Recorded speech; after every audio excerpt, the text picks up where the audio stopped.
Hello, welcome to the seventh topic in the JSS1 scheme of work. The topic is estimation and approximation.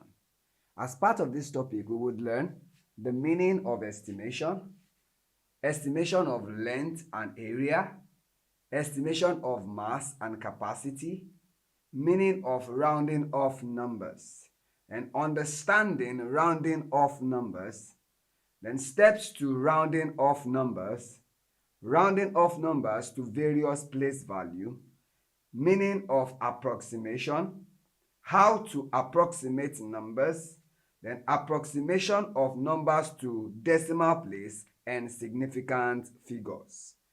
Approximation involving basic operation, and then everyday activities involving approximation.